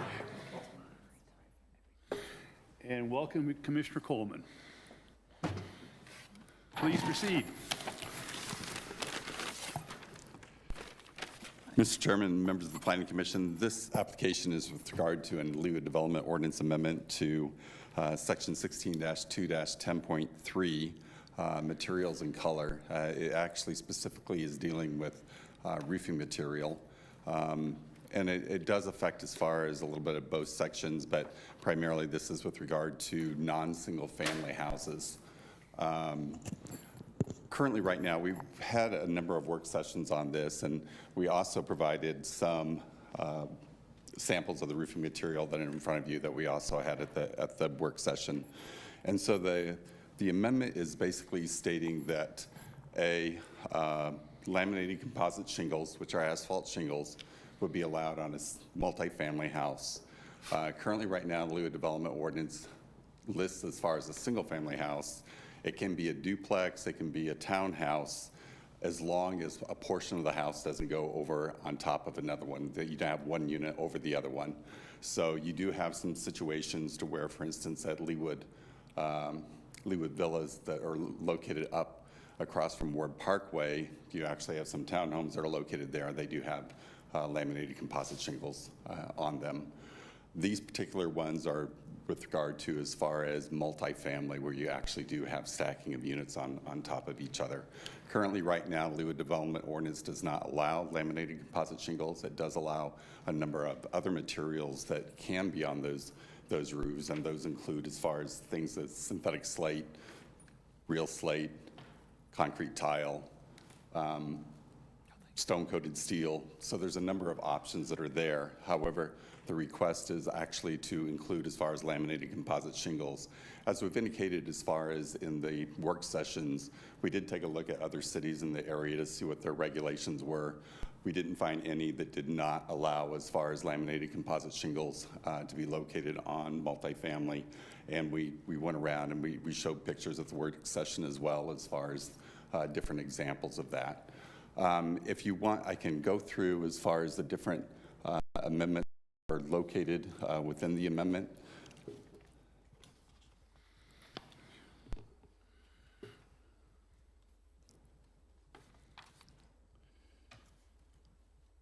And the first one is just kind of a wording as far as to indicate as far as we are trying to maintain as far as high quality character within the city of LEAWOOD. The next one is with regard to a final development plan. So the big difference between, for instance, a single family house is that a single family, a lot of times you approve the subdivision gets approved by the governing body, it gets platted, and then you'll have home builders go in and they'll actually put up the houses, but you don't really see each of the single family houses that are located there.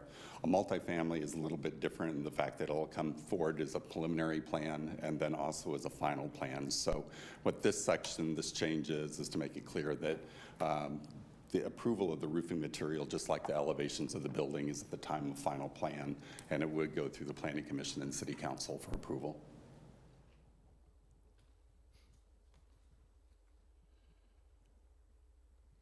The next change that we have is with regard to this section indicated that it was an administrative approval. That's not the true in this case, as we just explained. A multifamily will actually go through Planning Commission, City Council, preliminary plan and final plan, and so that's the reason why that part is stricken. The next change is as far as materials that have to be submitted on the application. A master specification. Master spec is actually a document, or it's a reference that architects use. It was very hard for us to actually find as far as people being able to get a master spec, and it was very expensive for the city to buy. It's something that we haven't really been able to require, and so it was removed as far as the single family. We removed that specification. Would also like to remove this as well. They do have to have an ICC-ES report, which is the International Code Council. And so that's how we check as far as the quality of the material, and it has a lot of the specifications that are located in there, and that's typically what we use.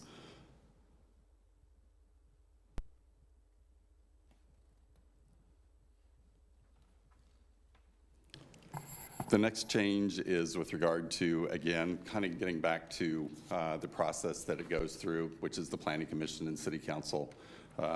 Final development plan is the time that the architecture as well as the roofing is actually approved.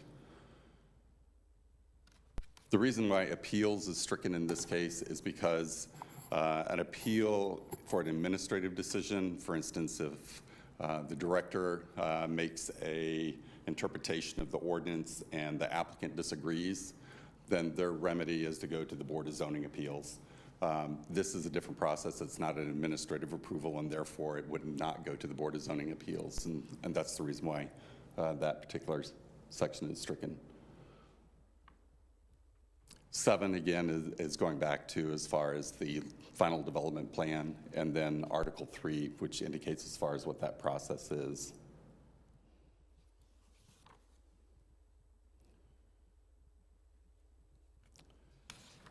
The metal roofing, we did make some changes with regard to the metal roofing, and the reason for that is primarily what we see as far as the metal roofing is a standing seam, or sometimes you see a sheet metal copper that you'll see on commercial buildings, but also as far as the accents on single family. And it had in here as far as that it would have the thickness of a wood shake shingle, and which is not the case. It's actually very flat, so we changed that specification to make sure that that was clear.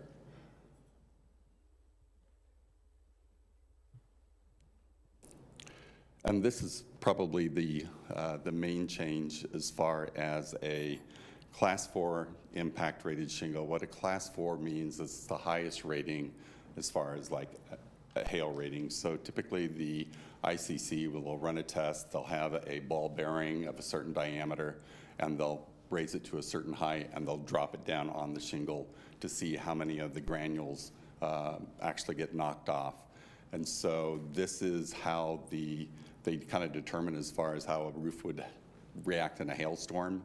A lot of insurance companies actually offer a discount with regard to having a Class 4 impact rated shingle.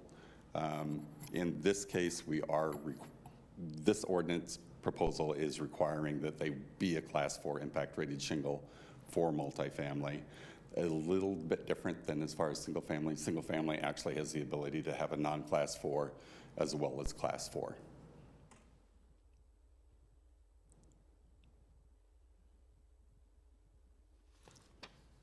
And then the next change we tried to match as far as what was allowed on the single family. And so we had muted colors of brown or gray, and primary colors shall be prohibited, so you can't have any reds and blues and things like that. So we're trying to make sure that it's kind of a muted color. This is actually for the multifamily. The single family actually has a little bit more. Must have a 265 pound per square for architectural shingles without shadow line, and a minimum of 200 pounds per square for architectural shingles with shadow lines. And I know that we've indicated that we really have a hard time as far as getting the pounds per square. We felt a little bit nervous about removing pounds per square altogether in case we actually had a roof that really was not a high quality roof, and it came in, and if we had this standard, they would have to prove that they were the 200 pounds per square or the 265 pounds per square. The reason the difference between the two is 265 pounds per square is actually something, a shingle that didn't necessarily have a shadow line. It's just the fact that the shingle itself is thicker and heavier, and so the fact that it's thicker, it creates its own shadow line. So that's the 265 pounds per square. The other one is the 200 pounds per square, and that's where they actually will have kind of a dark band of granules that are located along the top of the shingle, which kind of tries to make it look like it has some depth. Can you just stop there for a second with Sure. the 300 pound was that originally written into the ordinance? 300 pounds? Originally, it was 300 pounds per square. Then it actually was dropped to 265 pounds per square. Roofing has really kind of changed, especially over the last 20 years. Some of the materials are a lot different, especially Class 4 impact rated shingles. So it used to be that they would have the weight of the shingle is what actually kept the shingle on the roof. And so some of them would add sand to the roof. They would try and make them as heavy as possible. However, now they have kind of like this glue strip that goes along, and that actually seals and keeps the roof keeps the roofing material on the roof, and has better wind ratings than actually what the sand and the heavier materials had. So, but as part of that, some of the materials that they're using, they actually made them lighter, especially as far as Class 4 impact rated shingles. There's a material called SBS that they actually mix in with the asphalt. But the SBS is actually a lighter material, and therefore if you had two roofs that were the same, one was Class 4 and one was not Class 4, chances are the Class 4 would be a little bit lighter just because it has that mixture of the SBS within it as well. Okay, and when was that 300 put in? The 300 pounds per square was 2002. It's always been part of the ordinance.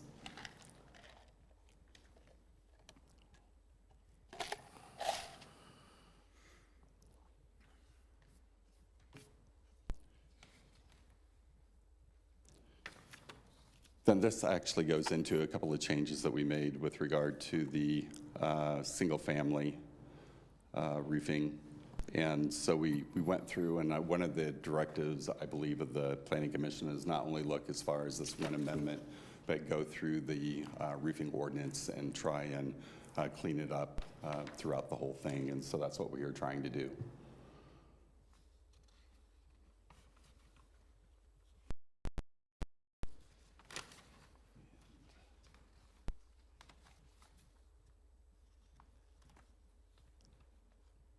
So in this one, we had the metal roofing, just like we had as far as in the non-single family roofing.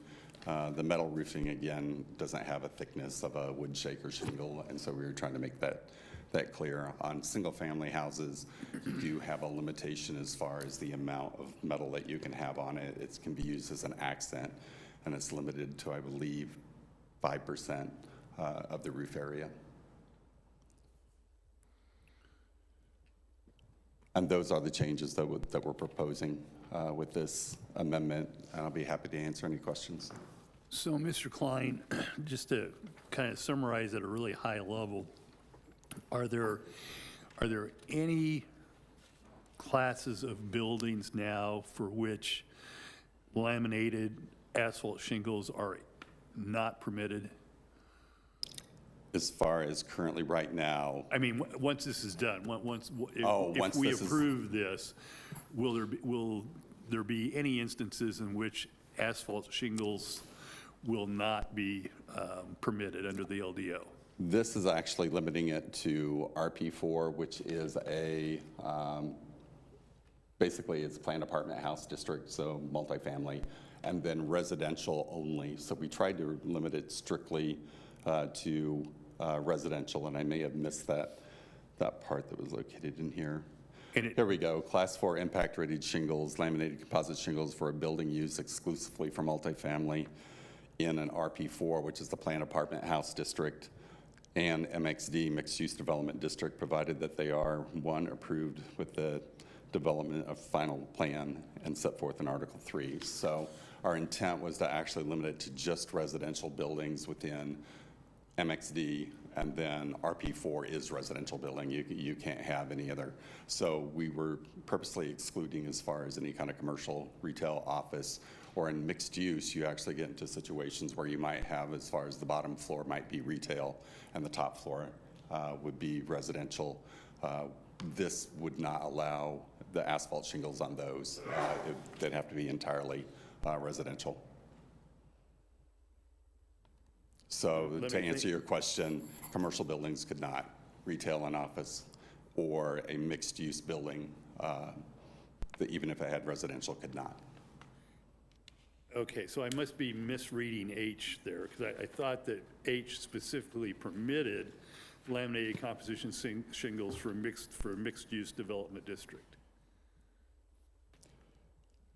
For buildings exclusively for multifamily in RP4 and MXD. So they are permitted for mixed-use development? Mixed-use development if it's a residential development, if it is a residential building within a mixed-use development. Mixed-use development, you can have an office building, a retail building, you can have a mixture, but then you can also have, as far as buildings that are multifamily in that mixed-use development as well. So understood, but in the instance where kind of the traditional and mixed use, which we've struggled to find in LEAWOOD, but with retail on the first floor and multifamily on the floors above, that circumstance would permit laminated shingles or not? Our intent was no, that it would not. Okay. If it had any kind of commercial component to that building, then that building would not be eligible for the laminated composite shingles.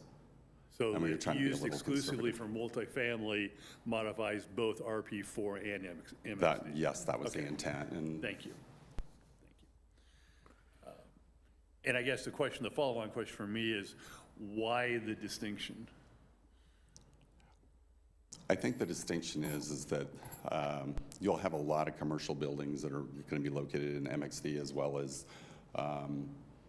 commercial districts, STCR, SDNCR, and it's always been the city has always looked to those to not have as far as the laminated composite shingles. I think the laminated composite shingles are seen as more of a residential roofing material, and so you do see them on multifamily and single family.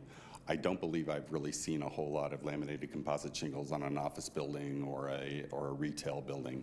We didn't go out and specifically look, but I can't really recall seeing anything where it was on a commercial building.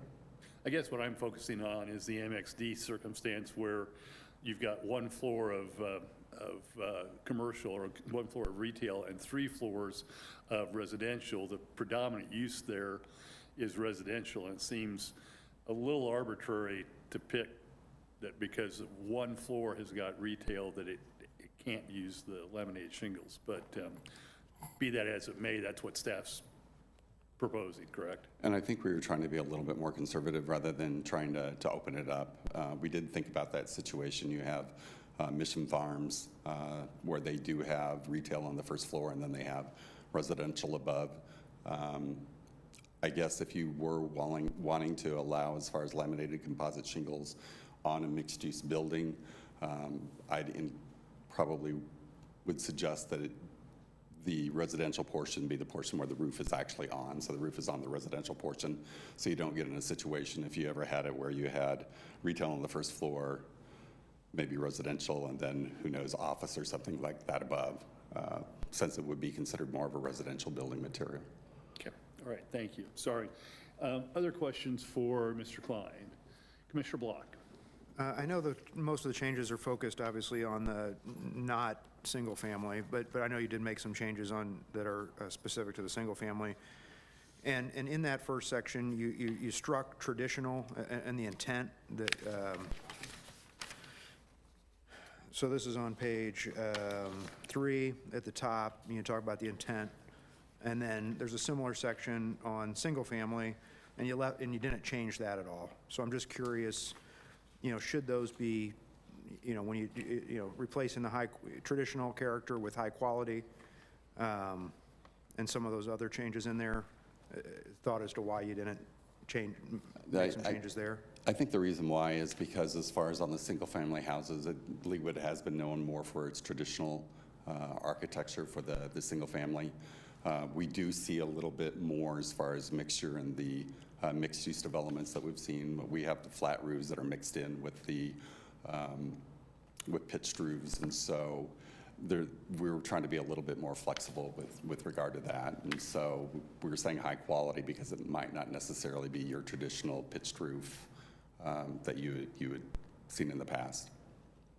Okay, I guess Mission or LEAWOOD Hills, it seems to me there are some kind of more modern style houses in there, right? That's north of 151st and Mission. It seemed like there were some in there, so I don't know. Maybe there aren't that many opportunities for new and homes. You're right. There are some contemporary houses, but it seems like for the most part, we typically see the pitched.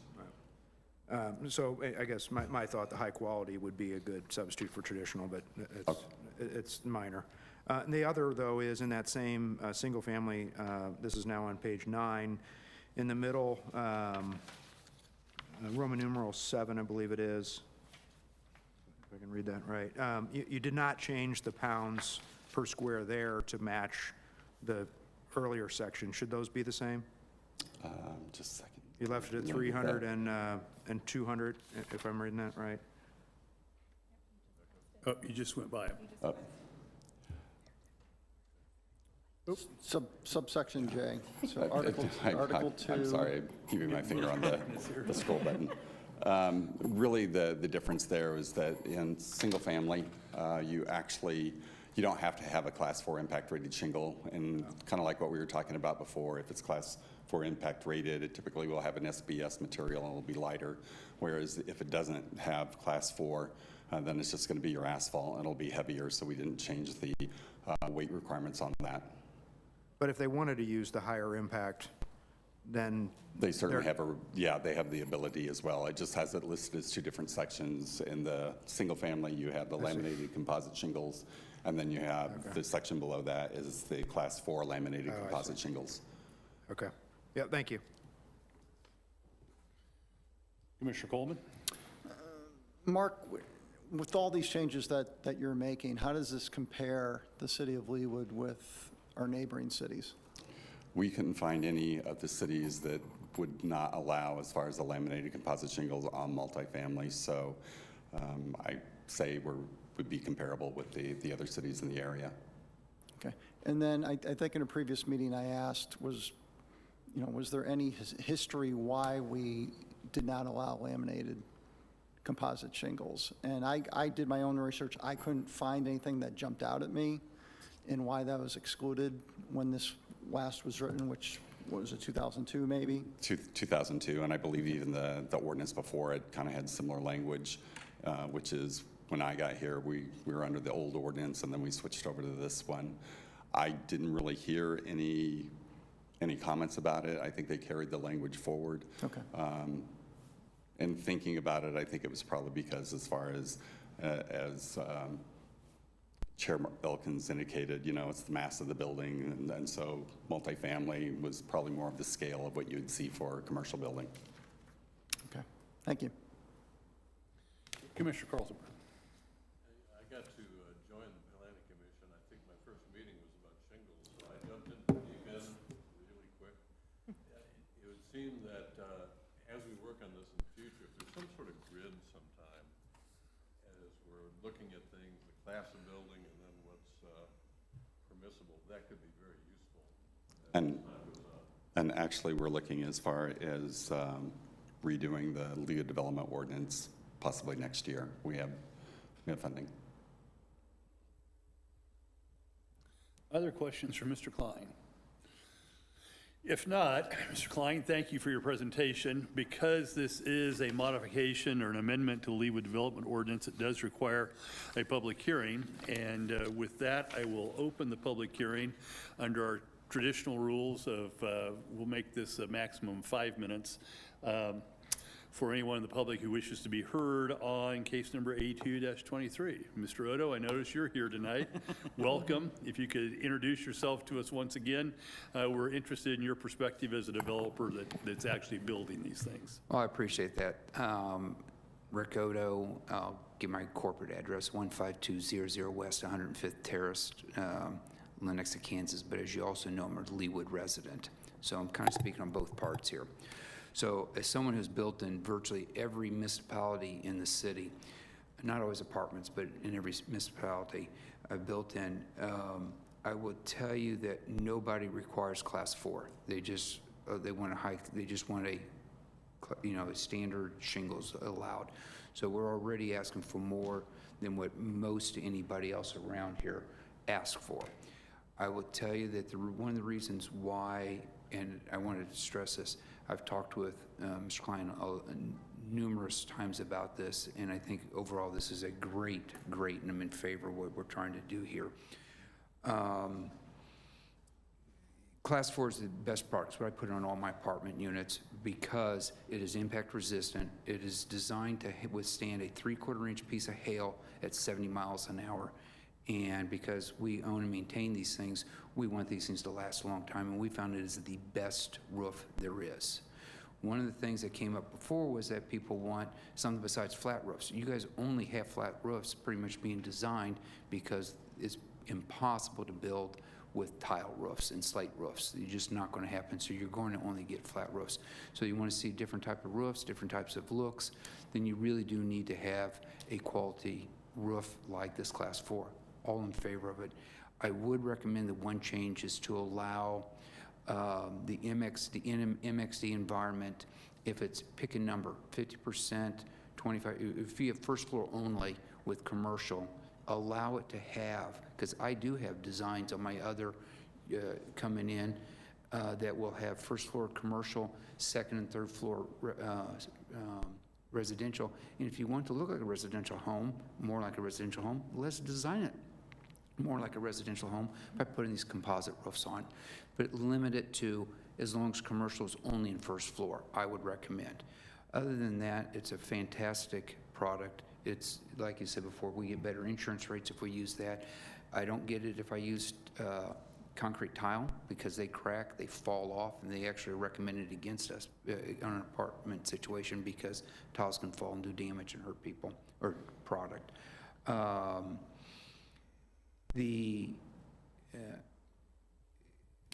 This will allow us to build something besides just flat roofs in LEAWOOD, which was the reason why you guys were asked to start looking at this. I would also recommend that you, and I don't know if it's in here, to allow black or charcoal, maybe dark charcoal as a color, because it's we're starting to see more modern colors come in, more modern styles, and sometimes that charcoal looks nice on it instead of just browns and tans.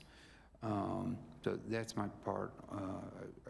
I'm all in favor of this and hope you guys approve this with the amendment of the allowing the roofs to be on an MXD with first floor only of commercial. Was that while I've got you, and I heard some other people talk about building heights, I'm okay with 4 and 5 stories. I'm so glad as a LEAWOOD resident we're not going to allow 9-story buildings here. I never thought we would. But I am concerned that a 55-foot height might restrict us to be able to put little designs or roof porticos on top of some of these flatter buildings, which is one of the reasons which we're trying to do. So I'm okay with you picking a 4 or 5 story, but I think 55 feet might be a hair short. It doesn't affect any of my product. I'm just, because nothing of mine exceeds 53 feet. So I'm outside. I'm just telling you as a resident, I think it's a good idea to look at allowing a little bit more than 55 feet. Thank you. Thank you, Mr. Otto. We appreciate your perspective. Is there anyone else in the audience that wishes to be heard this evening? If not, is there a motion to close the hearing? Mr. Chairman, Commissioner Coleman. I move to close the public hearing. Thank you. Is there a second? Second. Thank you, Commissioner Block. All those in favor of closing the public hearing, please indicate by saying aye. Aye. Those opposed, same sign. The ayes have it, and the public hearing is closed. Takes us to, Mr. Klein, is there anything else that you would like to add to the record here? No, I'd be happy to answer any questions that you might have. Any additional questions for Mr. Klein? Commissioner Hoyt. Well, just to follow up on what Mr. Otto said about the color palette, I noticed that there is a discrepancy on the single-family language versus the multifamily, and the single-family does include what you describe as muted black, which would probably be the charcoal equivalent. So does that language seem like that should be also over in the multifamily?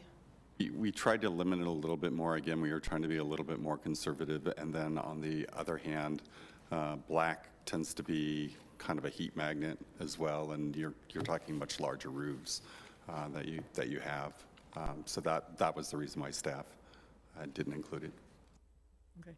Would charcoal qualify as a muted color of gray, in your opinion? Depending on how dark it was. If it was actually a gray, yeah. It So, could. I mean, charcoal is gray, so I guess maybe, It's in the eye of the beholder. yeah, well, I mean, that does leave the door open that it, if it was like something that you considered massively inappropriate, it could be examined one way or the other, I guess. It would also come before the Planning Commission, City Council. Exactly. That's kind of the nice thing about these is that it isn't just me making an administrative decision. It actually will come before you. Yeah. My wife and I have that conversation all the time about whether my charcoal-colored pants are black or gray. now we'll make it a matter of commission discussion. That's right. There are lots of shades of charcoal. Exactly. There are totally lots of shades of charcoal. Other questions for Mr. Klein? That'll take us to a discussion. Comments from the commissioners? If not, is there a motion to be had? I'd just like to mention. Commissioner Coleman. Thank you, Mr. Chairman. When we make changes to the LDO, I'm all for small changes and not more wholesale. And I know staff has mentioned several times they want to be conservative with this and not be too aggressive. So when you're changing this sort of thing, I think taking baby steps is better than making big leaps. Because the beauty of it is we can always change it again if it's not working out for our city. So. Thank you, Commissioner Coleman. Commissioner Belzer. Do we come to a conclusion or discussion about the mixed use in terms of having a first floor is commercial and 2, 3, maybe 4 floors as residential? Do we, That's what we're discussing right now. okay. So feel free to, Well, I mean, if we're going to go to this extent of allowing the shingles and the intent is for it to look more towards a residential look, then as long as, I'm comfortable with allowing it on a mixed-use building that has, where the top is, at least the top two floors are residential. Commissioner And then we Carlberg? get away from the flat roofs. My question was about further definition on class 4.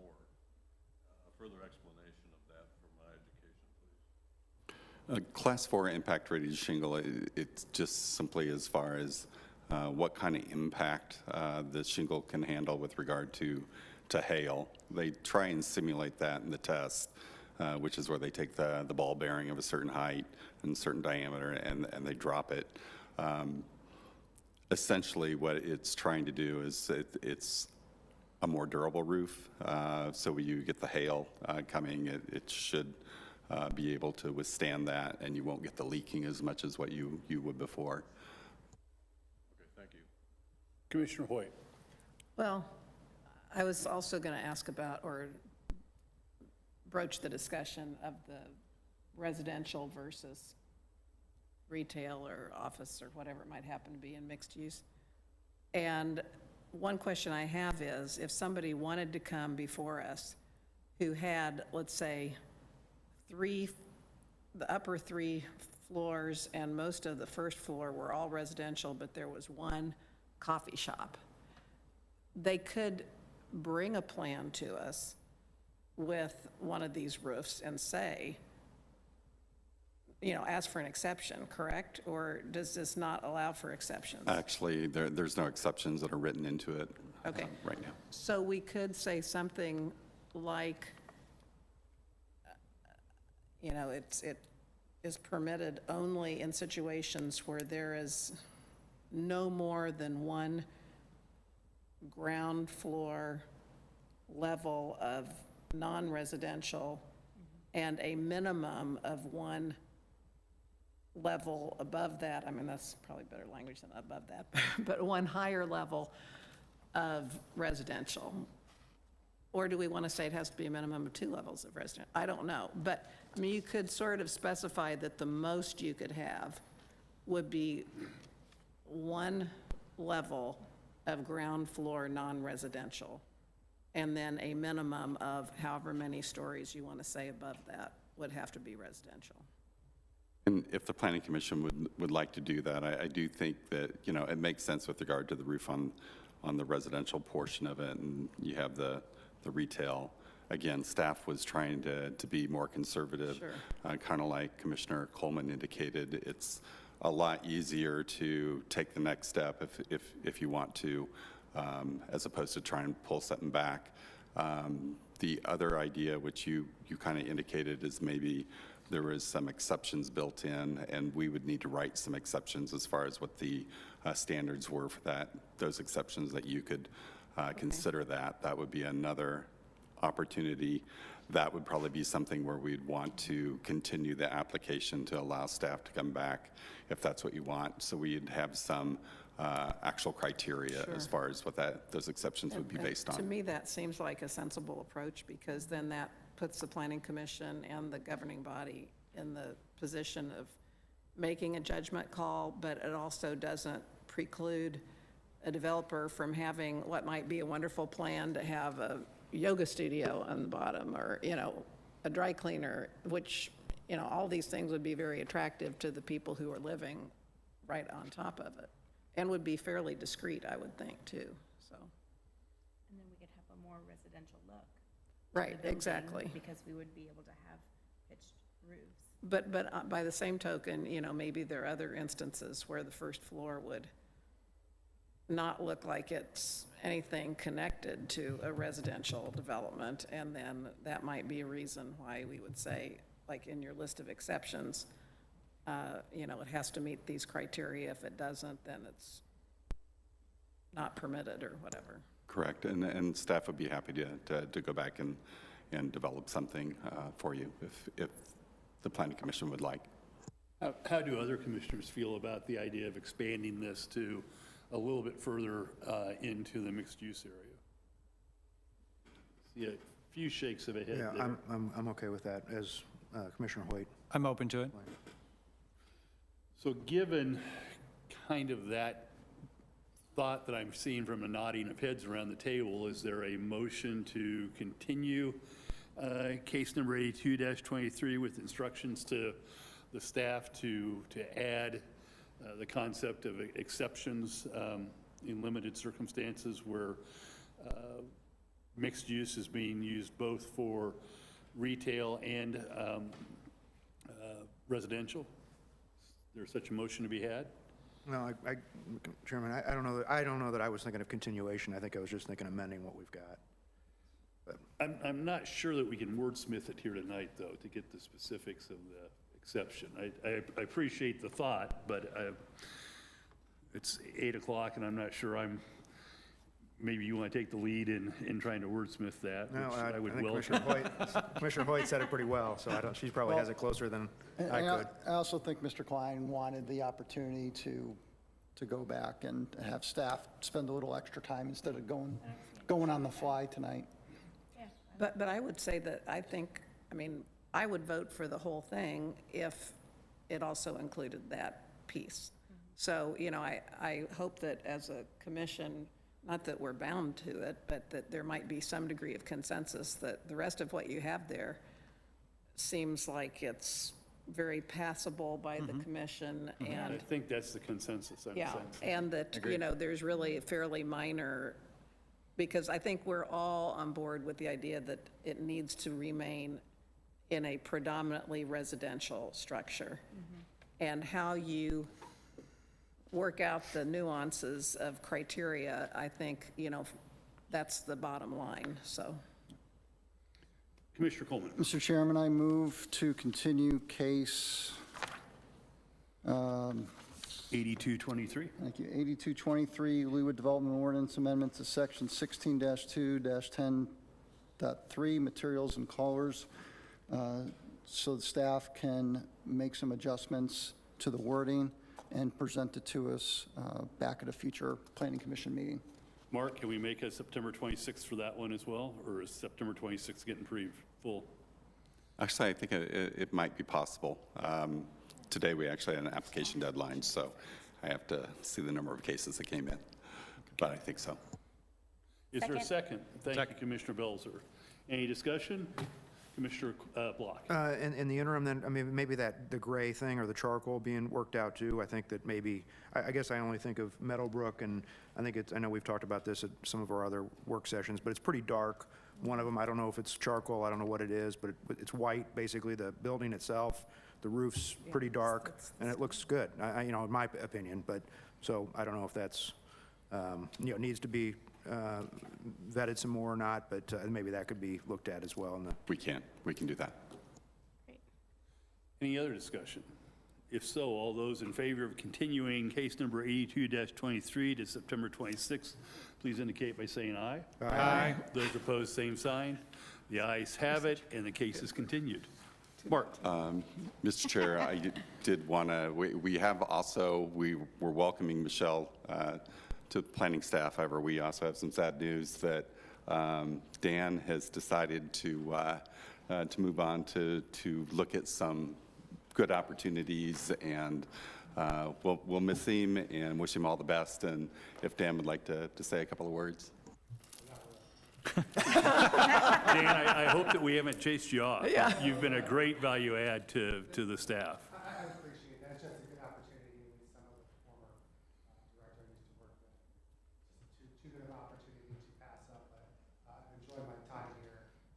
Even though it wasn't that long, it was brief, but I still learned a lot, which always hope for when you're at a job. Well, you've been a huge value add. We appreciate the work you've done. Any other comments for Mr. Fernandez? Yes. Not for Mr. Fernandez. Congratulations. Yes. Yep. We will miss you. Commissioner Coleman, it sounds like you have something else for the good of I the order. just wanted to apologize for getting here late. It was back to school night tonight. Whenever it's back to school night, I have never made this meeting, so I was not anticipating making this meeting tonight. But the air conditioning at Blue Valley North was on the fritz, and there were some wings that didn't have air conditioning, so they cut all the times back in half. So instead of letting out at 8:30, they let out at 7:30, so. Well, we're glad you were able to join us. I also had one other comment, and this is just kudos to everyone here on the commission and on staff. I had the pleasure of taking my kids to college over the last 2 weeks and going through a good part of the country and seeing bad planning firsthand. It was amazing. I don't know about you guys, but whenever I travel now, I'm always looking at stuff. I'm always looking at signage and how things are done. And we do, compared to that, we do such a great job in LEAWOOD. It's just like night and day. So I just wanted to make mention that, you know, we have a lot of stuff on our plate occasionally, but I think we do a great job compared to the rest of the country. We're all going to be looking at roofs for the rest of our lives. Well said.